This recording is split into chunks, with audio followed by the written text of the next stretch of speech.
Hi guys! So I'm a busy working mum. You might be a busy working mum. So I'm just going to do this video while I'm cooking dinner and kill two birds with one stone because you might need to hear this. So this is particularly aimed at all the mums that are in their online businesses, you know, like the multi-level marketing ones, all the people that are doing like Tropics and Body Shop at Home and Avon, Unique. There's so many out there now, and there's some really good ones. I think a lot of the businesses have got the right structure now. They're all talking about positive thinking, and they're all very good at helping to lift mums up. So I don't particularly think there's a good one or a bad one. Products are products. Some you'll like, some you won't like. But the important thing is to find a company that you agree with the ethics and how their products are made. That's very important. And then stick with it. Don't be tempted to swap from one company to another just because there's a promise that these products will sell better. Because do you know what? Products will sell better if you like them. That's the only difference. And it's about the effort that you put into the business, not the actual business itself. So I have got 3 top tips for you. This is partly because I have had so many ladies adding me on Facebook at the moment, and the messages that I'm getting in my inbox, some of them make me cross and some of them just make me go, it's just, do they really think that by just straight away spamming me with their details and their products, that's going to make me go, oh yeah, yes please, I don't know you from Adam, but yes, I will buy off you because you've hassled me more than anyone else. No. That's not how I buy, and I'm pretty sure it's not how you buy. But sometimes we get stuck in this fear, and fear makes us do silly things. So I'd like you all to just take a deep breath and have a look at your business from a place of happiness and calmness, and not from a place of fear. So if you were happy and calm and not panicked about this lack of money, this is why you're doing this business, then you would see that you need to build relationships with people. You need to care about people, and it's this way that you will get more sales. So my first step is treat people how you want to be treated yourself. Don't treat them like they're stupid. You know, don't kiss up to them, sending them these smarmy messages just because you want them to buy something and like you.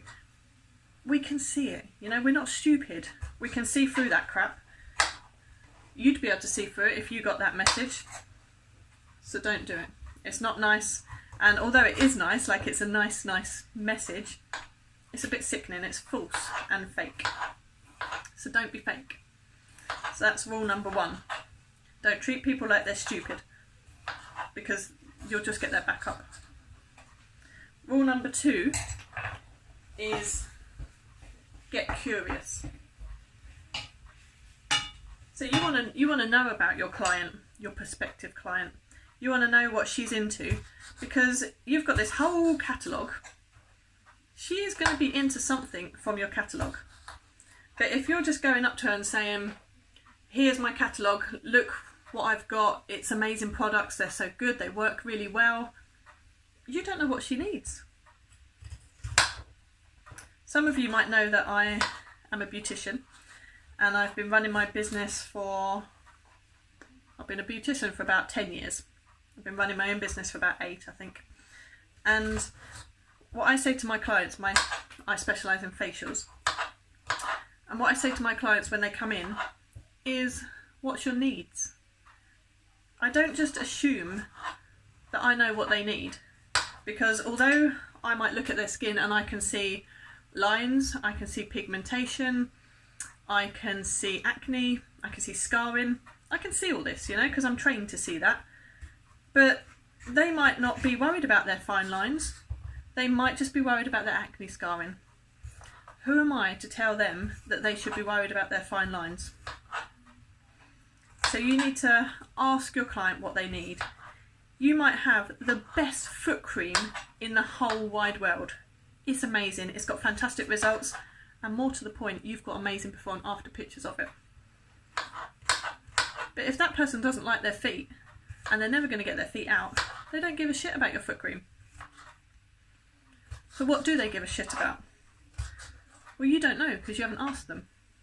All you're interested is in getting a sale. You're just going full steam ahead with your sales pitch on your best product.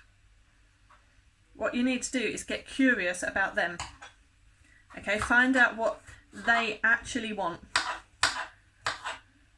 What's important to them? Do they have allergies? You know, because they might have certain allergies that means they're very restricted.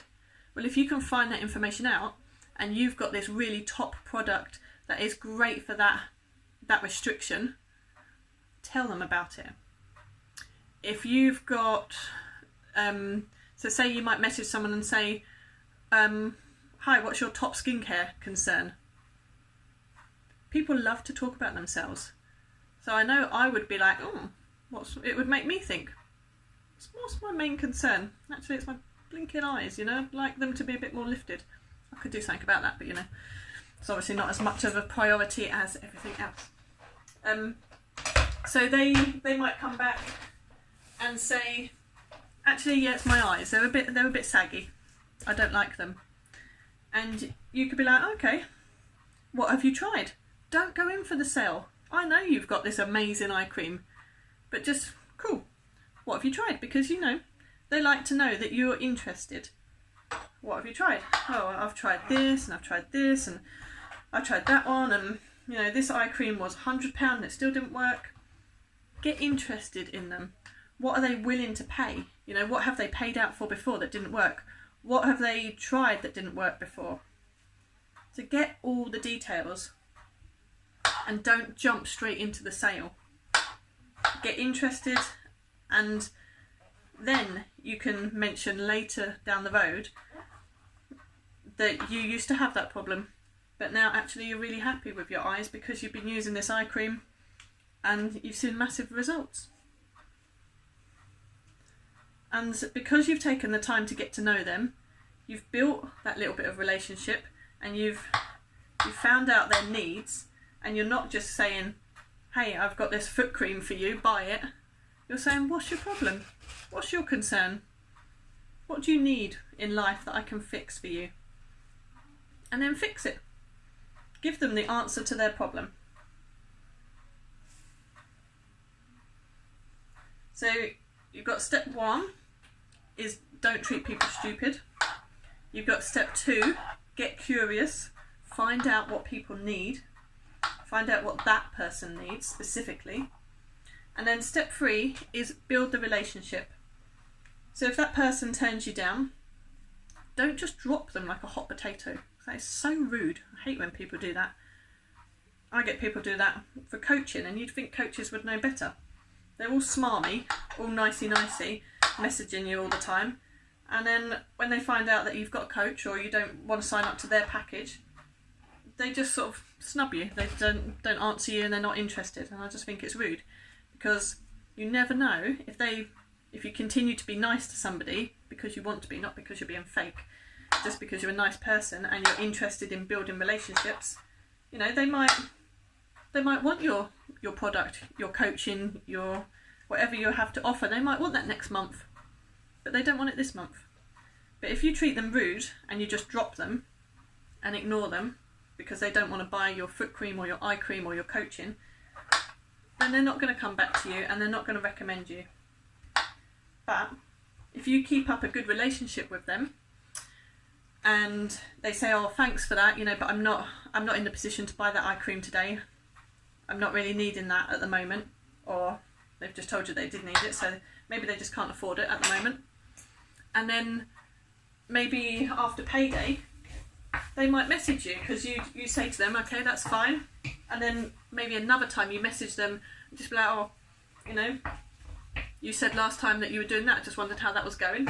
Just keep in touch. Just be a friend. It doesn't have to take ages. Just be nice to people.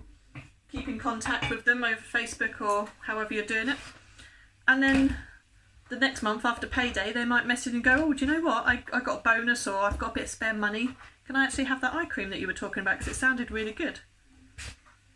And you would have lost that sale because you'd have just written them off and just ignored them.